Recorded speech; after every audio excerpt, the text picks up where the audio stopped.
জি আসসালামু আলাইকুম। বিভিন্ন সংবাদ মাধ্যমে আজ সপ্তাহ দুয়েক আগে থেকে শুনতে পাচ্ছি, দেখতে পাচ্ছি সিলেটের সাদা পাথর নাকি লুট হয়ে গেছে।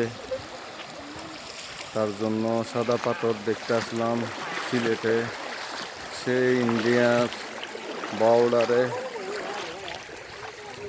আসলে বাস্তব চিত্র দেখলাম, সাদা পাথর অনেকটাই নাই।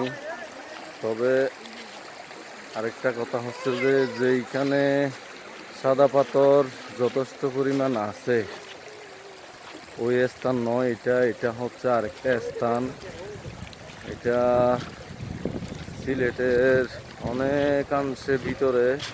এখানে লোকজন খুব একটা আসা যাওয়া কম, যার কারণে এখান থেকে পাথর নিয়ে যেতে পারছে। এখানে দেখভাল করার জন্য তেমন কেউ নাই, প্রশাসন নাই।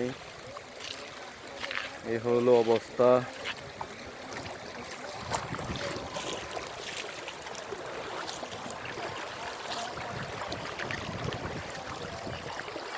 এটা ইন্ডিয়ার,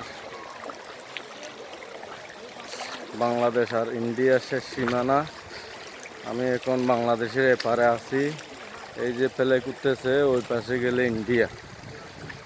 যাই হোক, আইন অমান্য করে ওদের সীমানায় পার হওয়া যাবে না, যাব না। আমাদের দেশেই থেকে ভিডিও করব। তো গাইস দেখেন, খুব সুন্দর এলাকা, দেখতে খুব সুন্দর। যে কি পাথরগুলো নিয়ে গেছিল বলছিল, ওখান থেকে কিছু কিছু পাথর এখানে এনে রাখছে প্রশাসন, ধরে ধরে এখানে